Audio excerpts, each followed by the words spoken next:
We're here at Gomorrah, and this is one of the sulfur balls, or maybe 3 or 4 altogether. It's really crusty and hard around it, so it's kind of hard to get them out in one piece. Just bent the fork. Wow. Maybe if I... That's a good sized one. It's still going. That's sulfur. That'll burn right now. Just put a lighter to it and it'll burn till it's gone. Pretty neat stuff. Yeah, we set one on fire up there. We're gonna set it on fire so everybody can see it burn. See it turning yellow, and it starts melting, turning black. Watch, And it's still burning. And pretty soon it'll start running down the wall. Oh yeah, the whole thing's turning black. Yeah. That's cool. Puts out a real strong smell. Yes, it does. Just the fumes themselves would kill you in no time. Yeah. Especially with as many thousands. Watch it drip. Look at that. Imagine that on your arm or anywhere. It would be already through a few layers of skin by now. Wow, it's burning right in there too. That's neat. God was very angry at those people.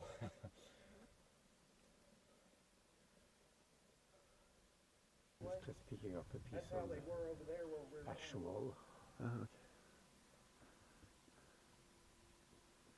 Ta det för analys eller? Ja, vi har gjort det før, men det har ikke vært for å vise fram. Vi hadde blitt så smuldra.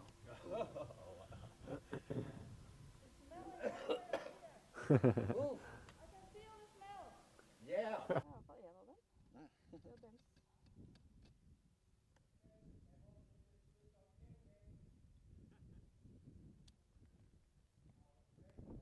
var enormt med mengder av disse her. Hadde du en lighter på det, Thomas? Nei. Sorry.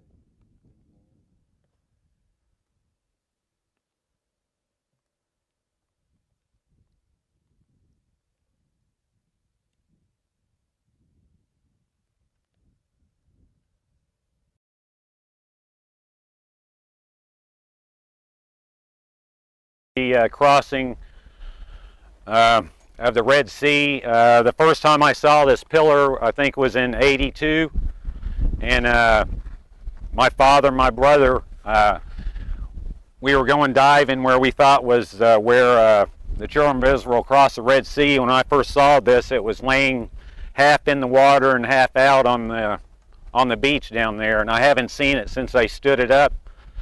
But you said it was, what was in the water? What was not in the water? It was this part was on the beach, but there was part of it that was laying in the water, and we saw it. We didn't know what it was for sure, but my dad later on saw one on the other side of the water, and that's what made us believe that that was where Solomon thought that Moses and the Israelites crossed the Red Sea, and I think he marked it with this pillar. And there was one right on the other side of where we think they crossed. And that's one of the reasons we think that was the spot where they crossed.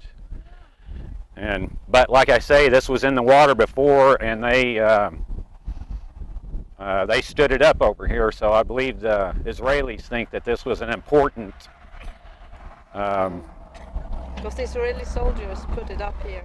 Israeli soldiers put it up here after we found it, and so I think they think that it's an important find. What year was this? Remember? I think this was 1982, 81 or 82.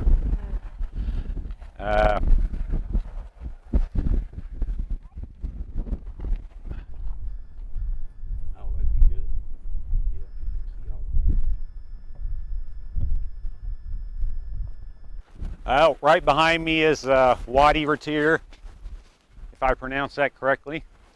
But I believe it was 81 or 82, the same time we found the pillar. We had a rent-a-car, and coming down to Nueva, we saw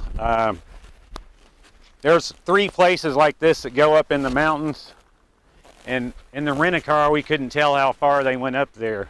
So we drove up a couple and got stuck, and we didn't really know how we could tell how far the wadis went up, and we wanted to know if you could get if they went all the way through the mountains. And we couldn't tell just by in our rent-a-car, and we couldn't see far enough, so my father had an idea to rent an airplane.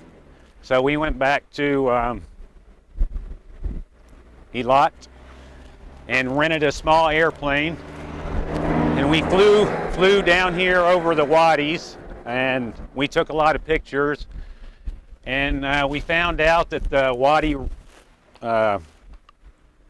Retier went all the way through. So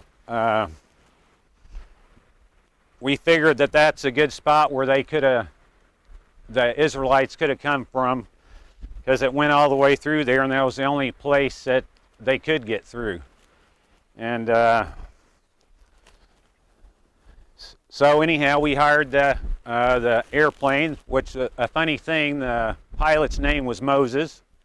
So he flew us around, and we were able to see all the way up this wadi. We got a lot of pictures of it, and that's what convinced us that this was probably where the children of Israel came out.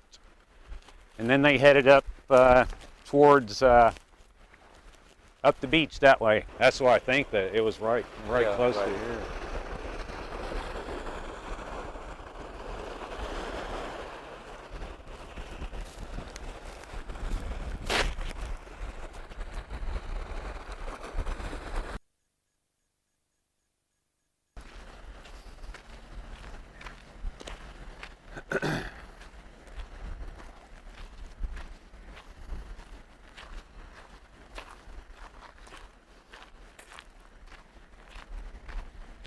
Have you been swimming here? Yeah, I have. Oh, you did? You go snorkeling? Yeah. Where Yeah. did you find the pillar exactly? I think the pillar was, I say it was just a little past that tree maybe. Just right in there, as far as I remember, is where we first saw the pillar that we showed you earlier that they stood up. It was laying, I think it was partly in the water and part out when we first came here. We found that, and So then you found the wheels out here. and we went scuba diving right out here, and me and my brother and father, we took scuba lessons at the house, and we came here and went diving our first time. And we just 3 of us went out. We split up a little bit. We were on top of the water. The water is real clear. You can see real good when we were here diving. So we swam out and we were split up and we're looking down, and we saw something that looked like it was covered in coral, but the shape was the shape of a chariot, the box. There was no wheels on it. We just saw the box itself. And then we went out just a little bit further, and my brother spotted it first. He saw the wheel on the bottom, and it was quite deep. We were amateur scuba divers, so we were lucky that nothing happened to us. But It's quite deep. it was, yeah, I think we went down to 180 feet one time because we saw something down there. And my brother saw the wheel first, and I was kind of watching him, and he waved me over and showed me what looked like a wheel, and my brother went down and touched it first. It was a gold wheel. When we looked at it, it looked like it was a solid gold wheel, but my brother went down, and Ronnie went down and touched it first, and we pushed on the gold, and it felt hollow. It was like mushy. It's like I think the wood wheels were covered in gold, and the wood part, I guess, just eroded, and just the metal frame was there, and our father was wanting us to see if we could get it up, but we tried a little bit, and we knew that it would come apart, so we couldn't do anything with it. We left it there, and we tried to mark a spot so we could come back and get the wheel out later. The next time we came out diving, we couldn't find it. And Sand is shifting. the sand was shifting, and there was plants on the bottom at a certain time of year. And but we have the pictures at the house. We're gonna get those together, and that proved to us that this was the site. And we think God led us here. It wasn't anything that we did. You know, Dad studied in that, but God really helped him find the spot. And we give all the credit to the Lord. And but we're convinced this is a place, and it's right here. If you go up that way, maybe a mile, and well, probably 2 miles, maybe that way 2 or 3. There's coral that goes all the way off, and it's just a drop off. And here you go out, and it's smooth sand all across the bottom, and nowhere else. And we believe the Bible's true, that it was a miracle that happened. We believe the sea was parted here, and they walked across. And there's another wadi on the other side. And we think that's the route they took to Mount Sinai. The place.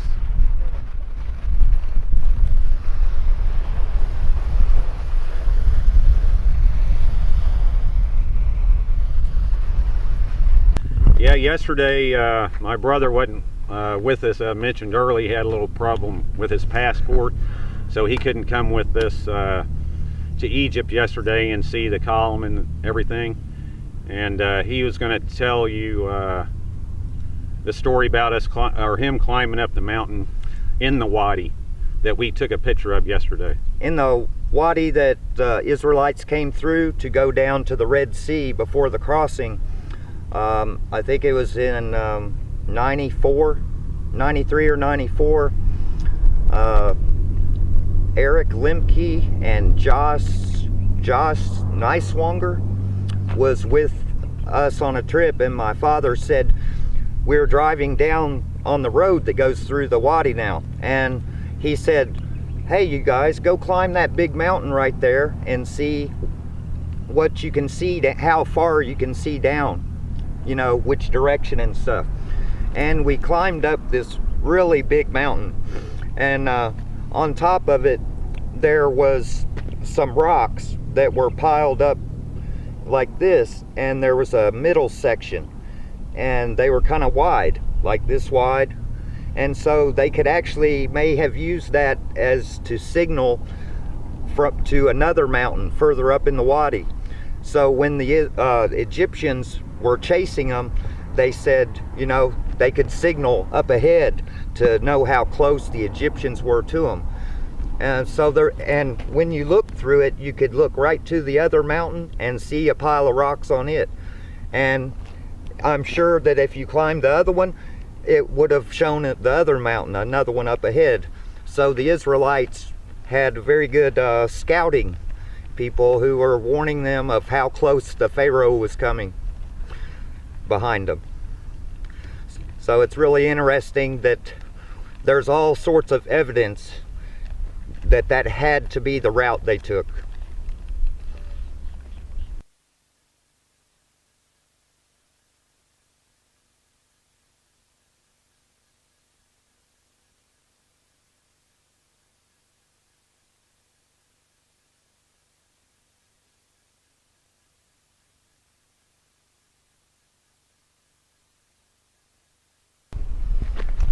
After our father discovered the true path that the Israelites took through the wadi down to the Red Sea and where the Red Sea crossing site is, we knew that Mount Sinai had to be in Saudi Arabia. So around 1980, we started applying for visas to get into Saudi Arabia, and they always turned us down. And in 1984, towards the end of the year, my father decided that we were going to go there anyway. And so we flew to Aqaba, Jordan, and we got a hotel. And well, we rented a car, got a hotel, and we woke up about 2 or 3 in the morning because we weren't accustomed to the time change and stuff. And we all 3 woke up, and Dad said, guys, he said, I'm gonna go on into Saudi Arabia. He said, it's up to you guys if you want to go with me, or if you don't, here's your plane ticket, your passport, you can just go back home. And we told him that, you know, we couldn't let him go by himself, you know. And so what we did is we drove our car over to as close to the border as we could get, and we took a side road and parked it back off the road a little Behind ways. the hill, so nobody could see the car. And we were carrying some snorkeling gear, movie camera, and an underwater camera case for the camera, and bottles of water and stuff like that that we needed. And so we started hiking through the mountains at about 2 or 3 in the morning, and we just went up and down these hills for about 14 hours it took us. And when we got over there, we went by a couple guard towers, and then when we got over past the guard towers, we went towards the road, towards the shore. Nobody saw you. We saw soldiers out there driving, then we'd hide down, and then we'd keep going after they passed.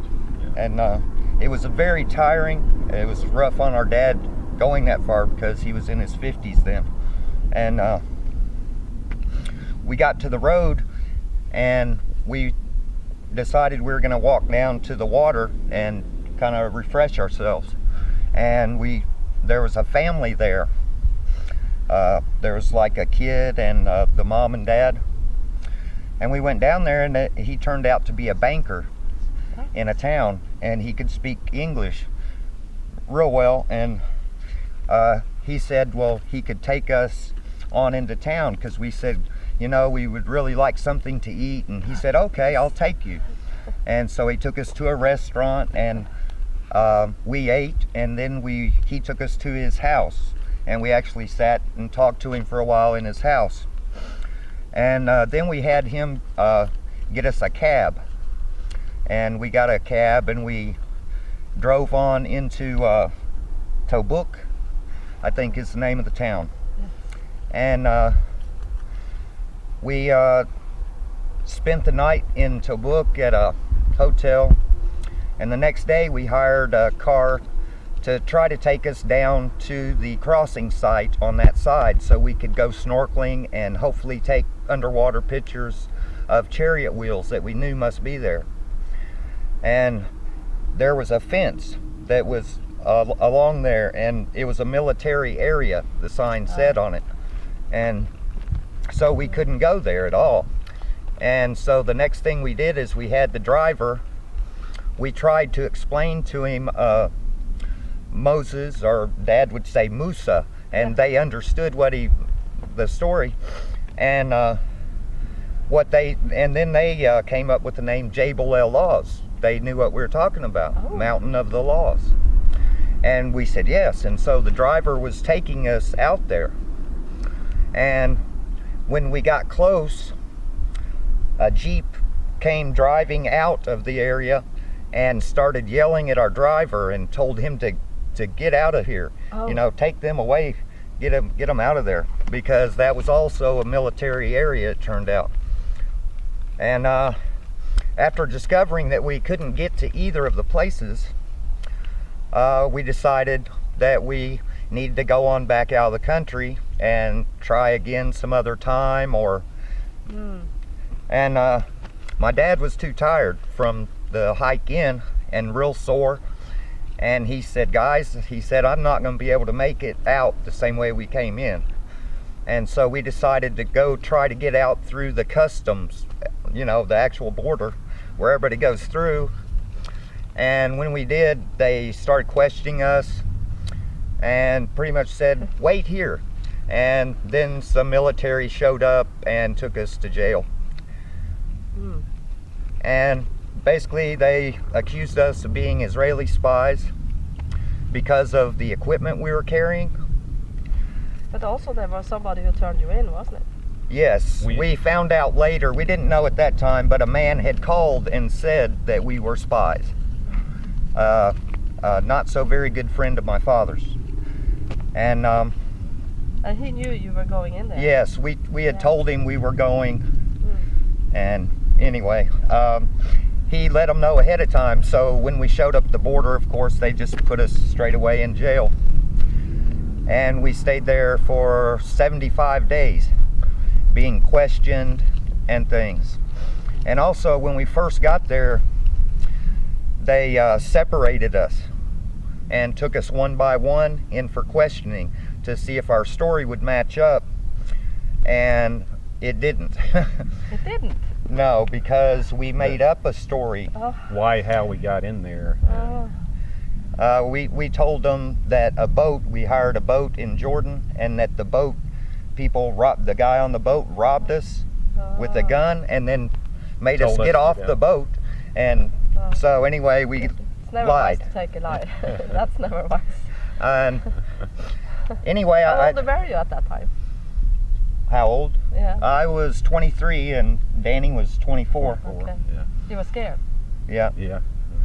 And how they caught us was they asked my dad how many people were in the boat, and my dad said one person, and then they took Danny and questioned him, and Danny said there was 2 persons on the boat. And when I went there, I said there was 3 persons on the boat, because our story, we didn't get it all together good enough, you know. And so anyway, they knew we were lying. And after they figured out we were lying, we pretty much basically had to tell them the truth of why we came and everything. So then they thought we were spies. And when we first sort of got there, they sent us in a room, and they said walk towards that wall. And the wall had a bunch of bullet holes in it. So we were very, very scared. It was blood also, wasn't it? Blood and bullet holes. So we were very, very scared. We thought we were about to be shot. And they yelled at us in Hebrew, stop. And Dad said, keep walking. Don't do nothing, you know, just keep walking. And so we didn't turn around, and they didn't shoot us. If we had stopped, they would have shot us, I believe, because they would have thought that if we had to understand Hebrew, then they would have thought that we were really spies.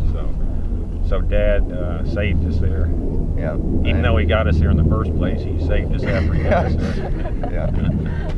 And anyway, the next 75 days was just a bunch of interrogations. Over and over again, they kept asking us the same questions to see, because when you lie, the story always changes. You can't ever remember the last lie you told. So, but our story kept matching for 75 days. And we finally, we asked them to let us see an American embassy, somebody from the American embassy. They said, no, there's no embassy. We're not going to let you talk to anybody. And we kept asking, well, when can we go home? You know? And they would always say, Inshallah. something like Bukhara, inshallah. Or, and that means, I guess, tomorrow if it's God's will. I believe. And Yeah, that's right. And they said it a lot of times. They kept saying it. we talked about trying to escape and many times, and we prayed, you know, constantly for God to let us get out of there. And finally, You made a decision to run away, didn't you? yeah, we wanted to run, but I didn't want to. You didn't. my dad kept telling me, well, just wait, you know, 7 more days, 1 more week, and if they don't let us out, then we'll go.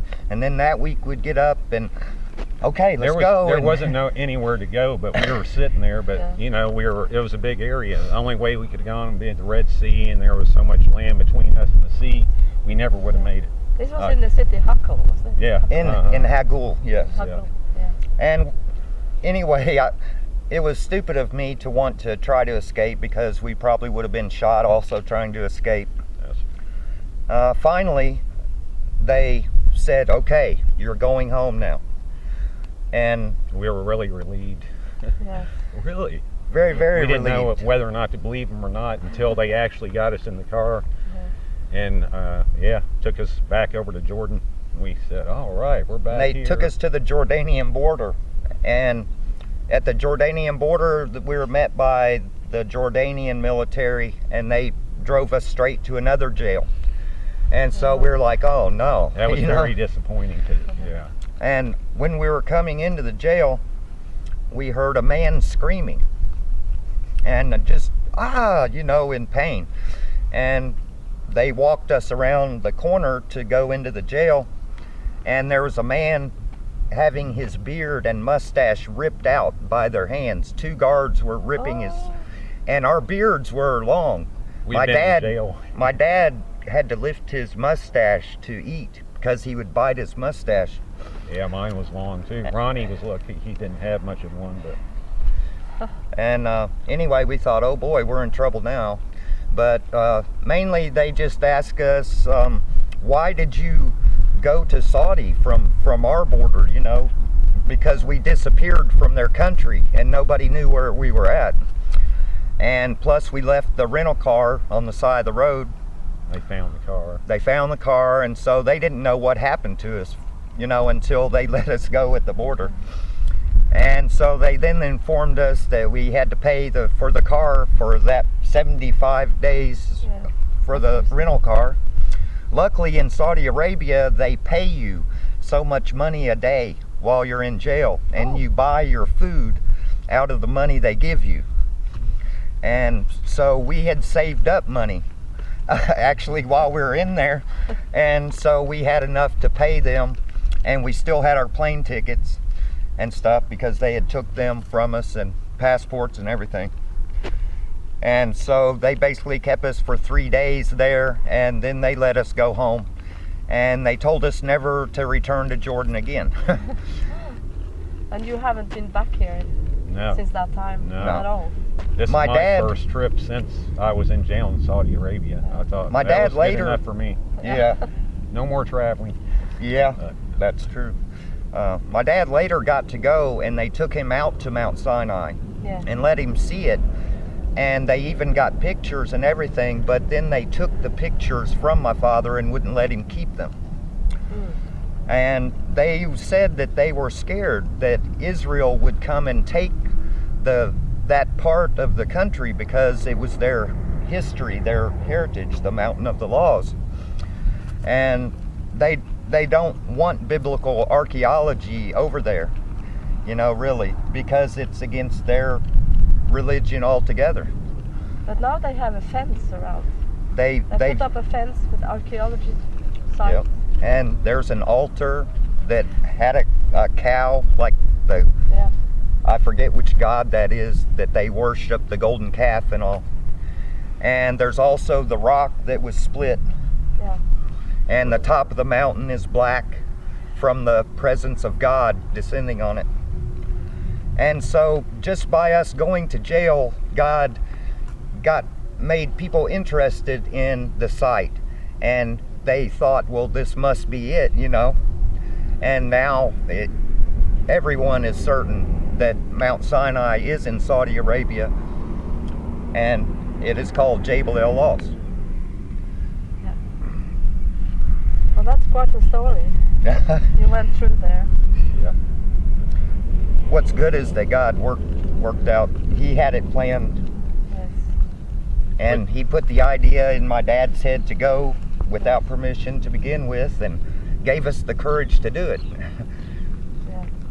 I guess it When- was tough, but anyway, now we know. You remember when we were praying that morning?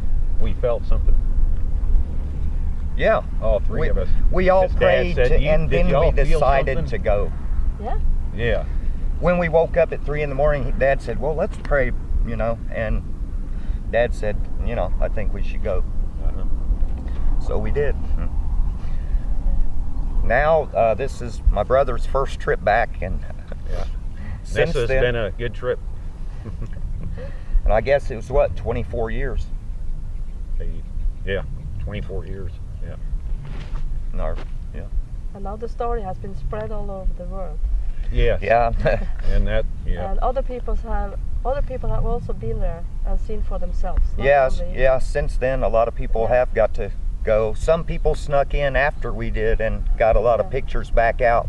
Yeah. They must have been better at sneaking than we were. Yeah, some are working also in Saudi Arabia. Yes, that's and could true. go up there and Yeah. confirm the story. Yeah, Vivica.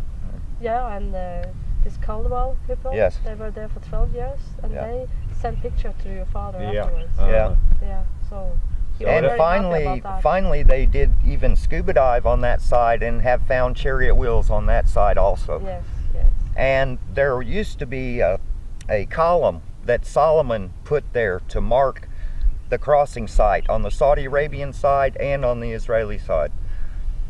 And so Solomon knew where Mount Sinai was years and years ago.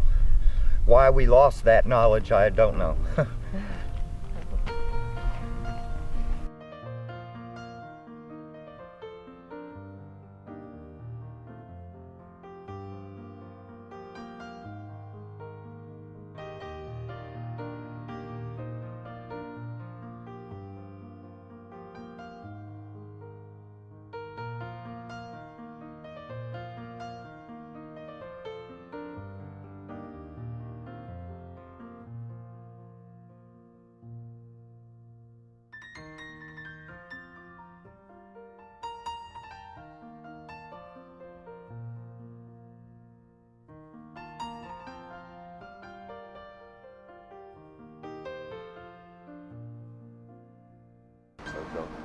Well, we're standing here in the ancient city of Ashkelon.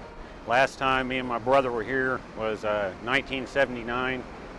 It's changed quite a bit, but when we were here, we were with our father, and we hiked around all day around this area, looking at everything, the pillars, columns, and everything. Real interesting place to visit. And after walking all day and looking around, it was a hot day. And after we got finished looking around here, we went to, we took off down the beach, and you know, we were hot, so Dad decided we need to go for a swim, so we found a nice flat area to swim right past here, a little ways. And so we went out swimming to cool off, and my dad was out in the water waiting. And he actually bumped his toe into something. And me and Ronnie were swimming there beside of him. He asked us to see if we could go down and find out what was under the water that he stubbed his toe on. And me and Ronnie, we went underwater. It was salt water. Stung our eyes a little bit, but we saw these round, they look like giant pots, and they were round. And Like ceramic. ceramic Like pots. pots. Uh-huh. And so we saw those and just told Dad what they were in that, and we didn't think that much of it. I mean, we thought somebody may have seen it before, but he ended up telling the, was it Israeli Antiquities Authority. Israeli Antiquities Authority, and they had never heard of it or seen it or anything, and that's what got my father, that's what got him started over here, getting permission to dig other places, because he had found those, they ended up being burial pots. Are they Philistine? Philistine burial pots. Uh-huh. And that's, I don't know. Almost everything we found was by God letting us stumble on it. That's Yeah, about which it. that was a good example, him stubbing his toe and finding it. But so that's how we got our foot in the door as far as being able to come over here and dig. On other side. And yeah.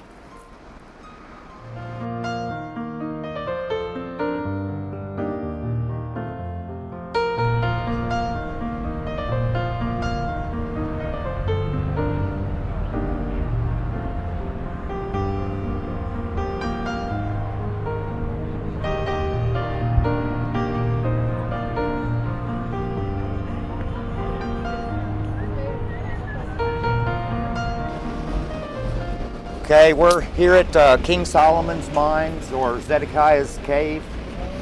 After digging in the Garden Tomb, we all talked about it and prayed about things, and there had to be a way where the Ark of the Covenant was taken out of the city and hidden where it's hidden today.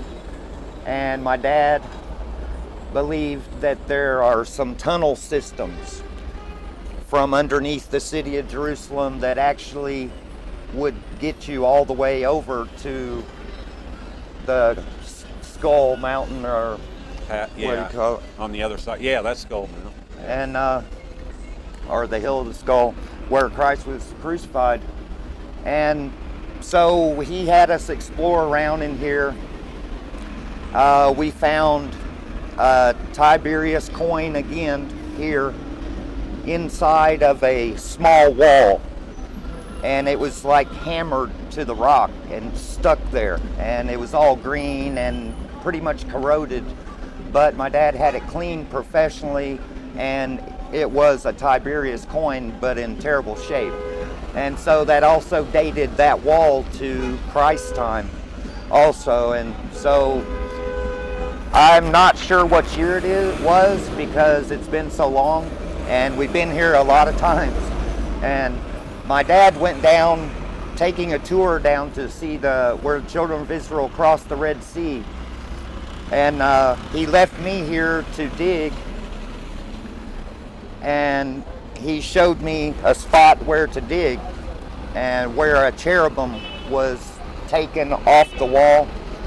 And Dad thought that a cave would be in there somewhere behind this little wall. Since that time, it's been dug out.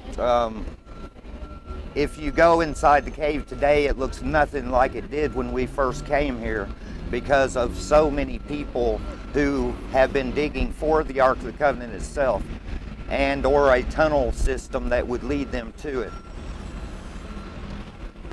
And all we did really is we found a bunch of pottery, some bones that were carved into tools,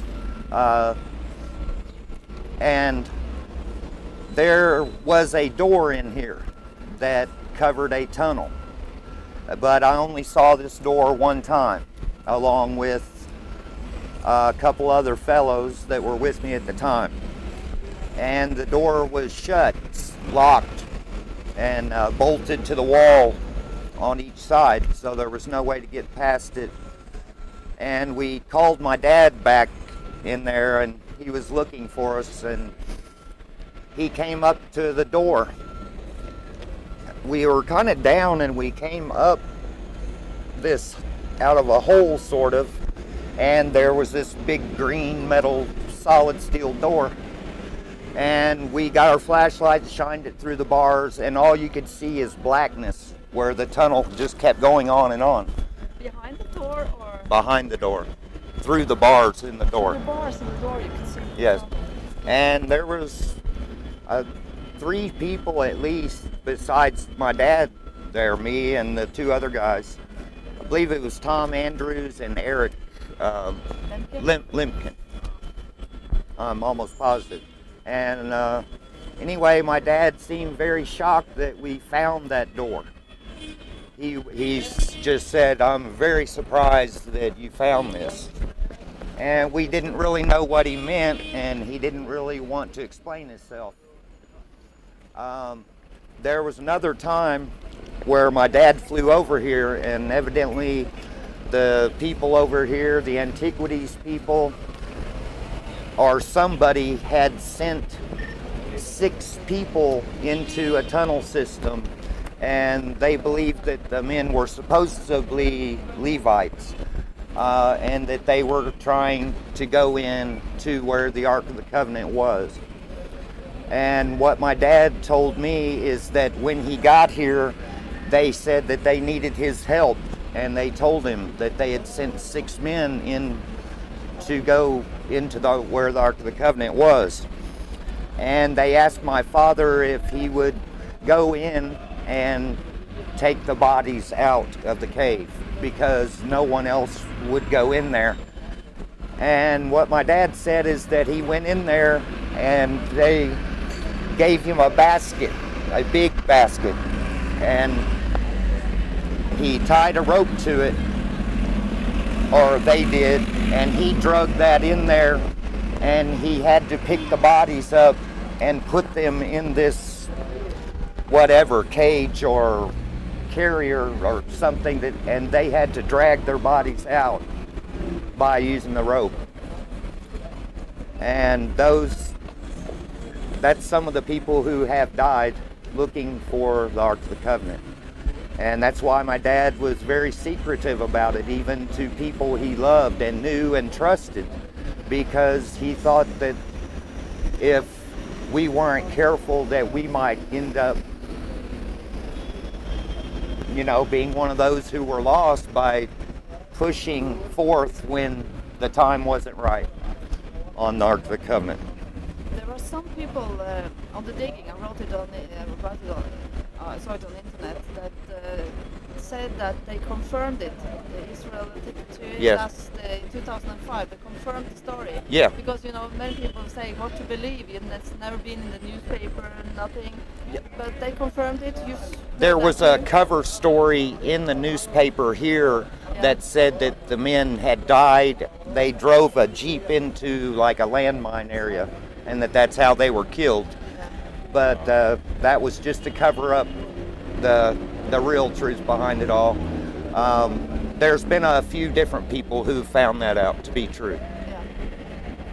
And also there have been the same people who've dug in the Garden Tomb dug here also and drilled and did radar scans, underground radar, for looking for tunnel systems. And they've dug a good ways in, and so far they haven't really found anything of a tunnel system yet. And I think, as far as I know, that's where it stands today, is nobody has found that tunnel. I was here in 2005 with the group, and we searched for the iron door that I was talking about. I don't know, at least 10 or 12 of us went in there and spread out, and we were trying to find it, and we never found the door again. We're not sure if it's covered up or if, God just closed our eyes so that we can't see it right now. My father said many times that there was no more digging that had to be done, that it was accessible. It just depended on if God wanted you in there or not. Yes. You said if God wants to. God get wants in, you to. It's easy. Yeah. If you don't want, you can never get in there. Yeah. You try as hard as you want And to. our father really wasn't the kind of guy who make up stories. And it's unbelievable in a lot of ways, but it's got to be the truth because of everything else my father did and how we were raised, and he would never lie to anyone. And I know that he was speaking the truth about the Ark of the Covenant, and I hope someday that we all get to see it for ourselves when God knows it's the right time to show it to us.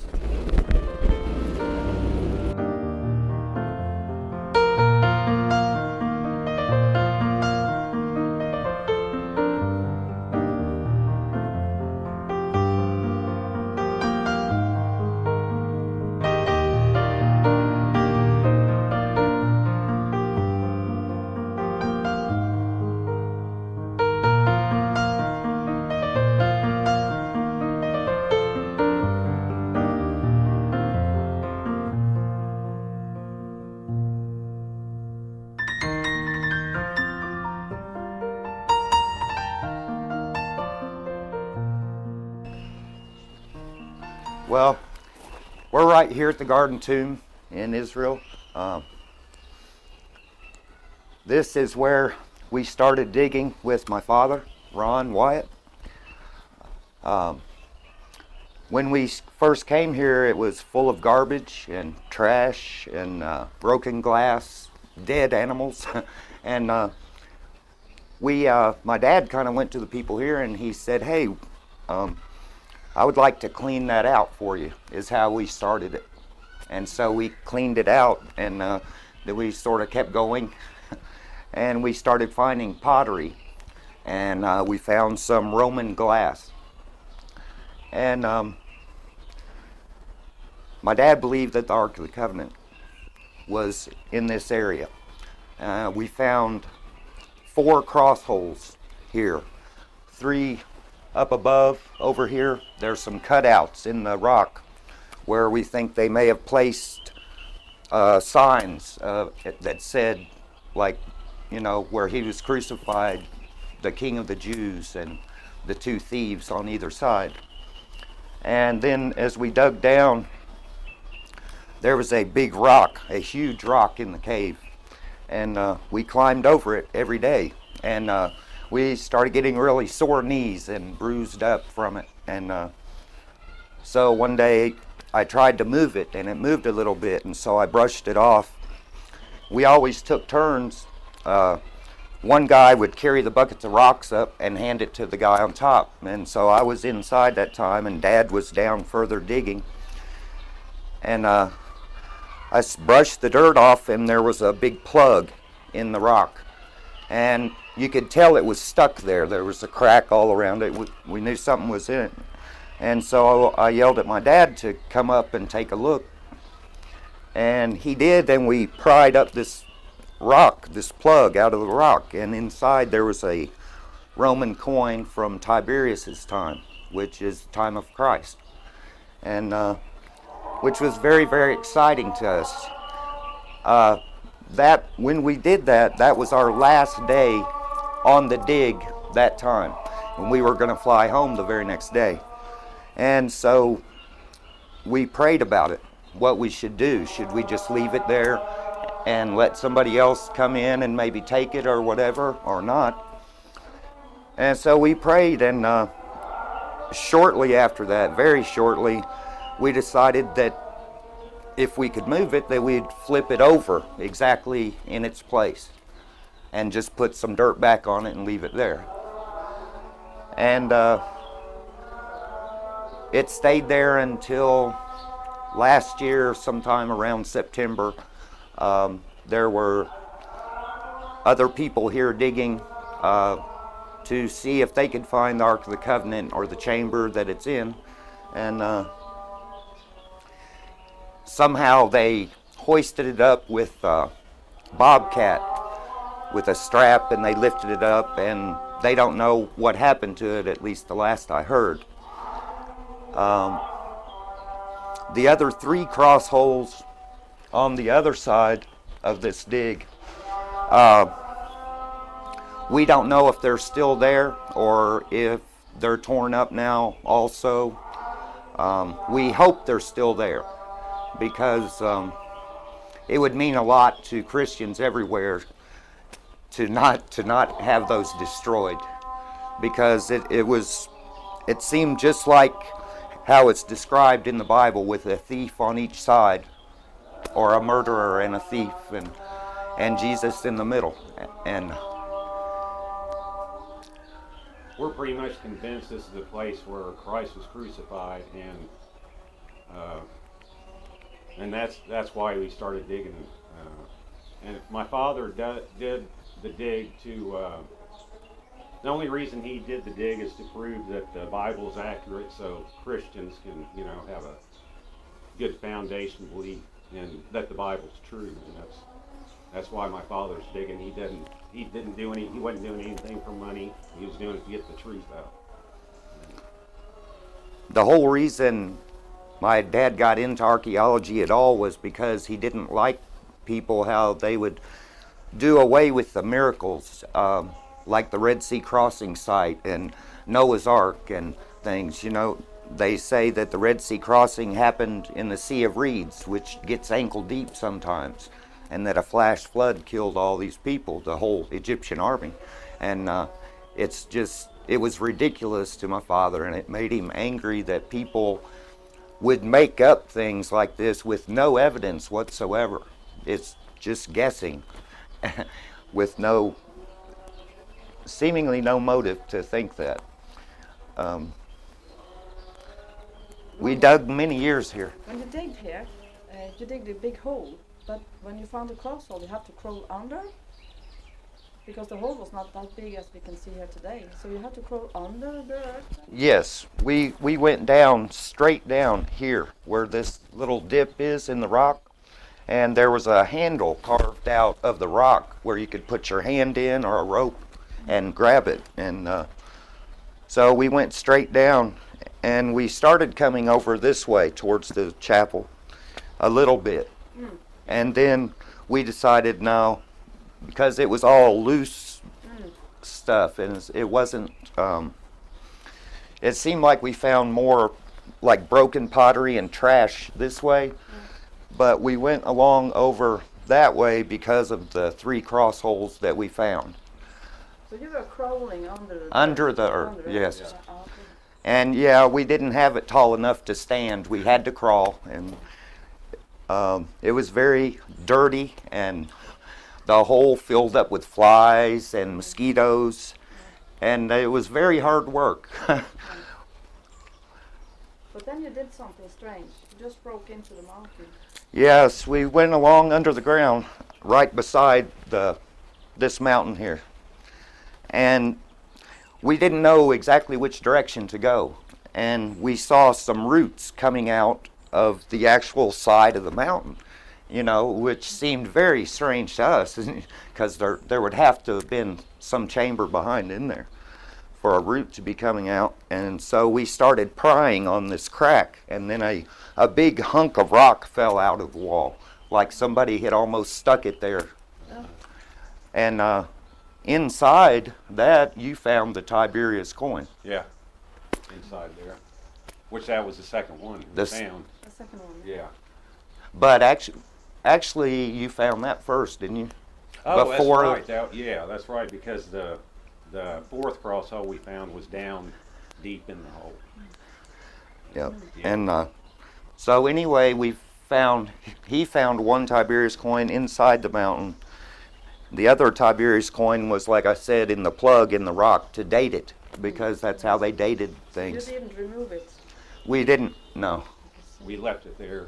We did things carefully, you know, and made it neat and everything. And when we come back this year, we just looked down in the hole, and it's nothing like it used to be. Like my brother said, they got a bobcat in here, and kind of, well, they tore up the They cross just hole, dozed up knowingly. all the dirt. So it's destroyed for what you have We saw. think they pulled the one cross hole up, and it We got thrown we away. know they pulled it up, and You saw it. You were here the first year. yes. It started here. Yeah. Yeah, it was like September 2005, Yeah. I believe. I was here digging with 2 archaeological groups that had to join together to do the dig because of the Israeli Antiquities Department. They just got tired of both of them arguing about it and said, you get together and do it. And so we had 2 groups here, and we never even tried to dig for the 3 cross holes, which we had covered up with our fill dirt from our tunnel. We covered those up. Why not?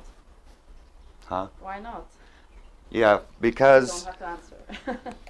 we wanted to cover them up because of the significance of them, Yeah. and to save them and preserve them. And we thought that if we left them out, that people would, whatever, maybe destroy them. People that weren't real good Christians might not want the proof that Christ was here. And the one in the center, the cross holes on the other side, had a crack all coming down from the whole side of the mountain where the earthquake happened when Christ died. It made a crack, and it went all the way down. You saw the crack. Yes. Well, Yeah, it And was- and my father scraped a sample of what looked like really black, dark in the crack. Yeah. And so Dad scraped it up and put it in a little black film container.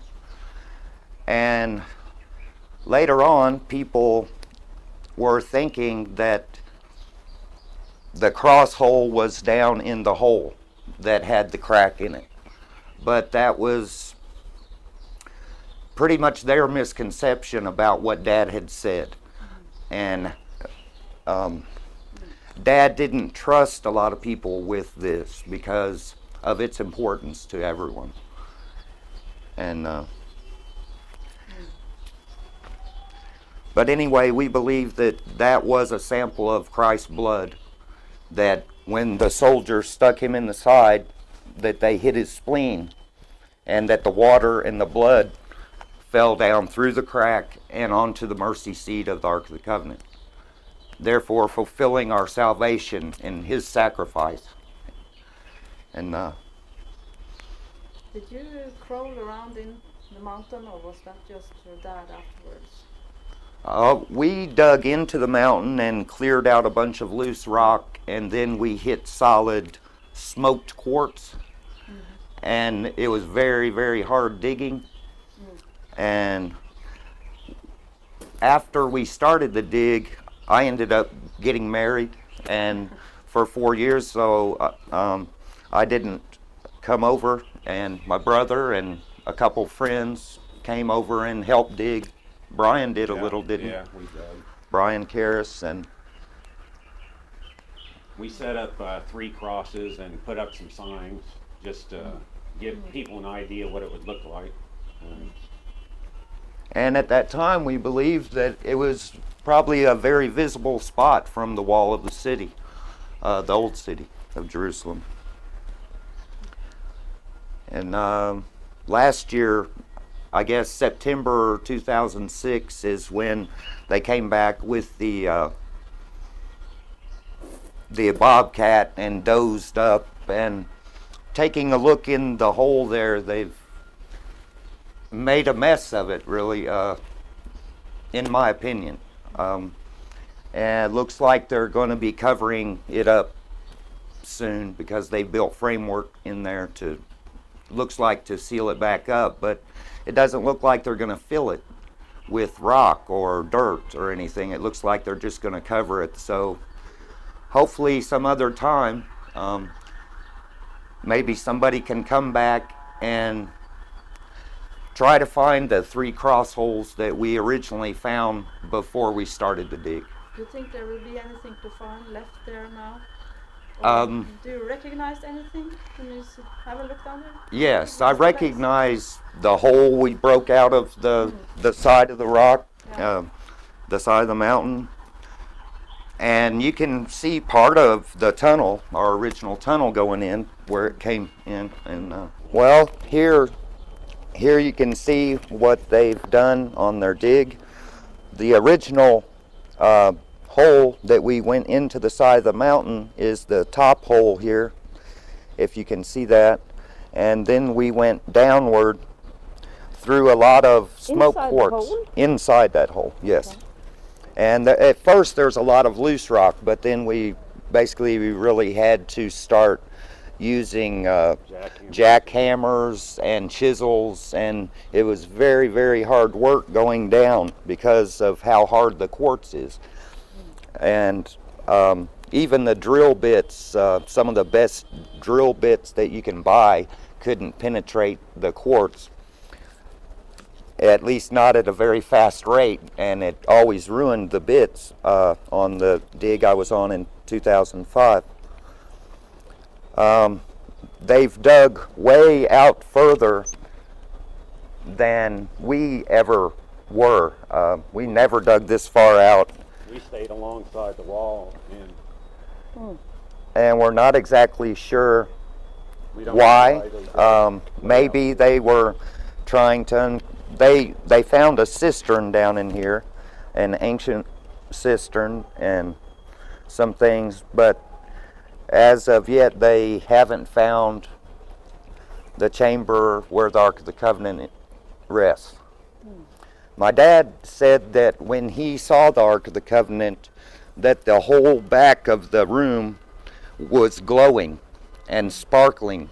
And what Dad said was that that was the smoke quartz, and the reflection of the gold off of it was, with a light, was just very beautiful.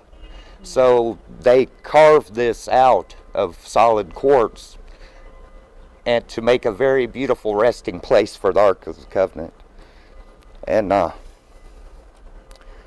he never told you exactly where it was. he never told us exactly where it was because he was afraid, because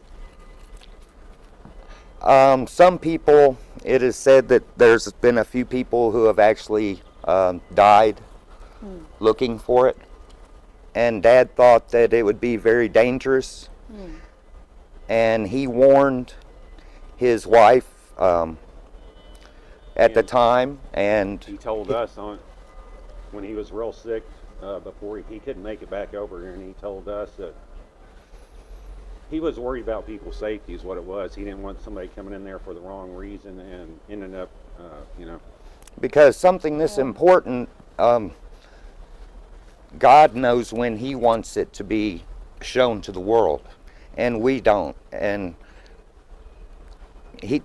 Dad didn't want people to try to force it on God to show it now when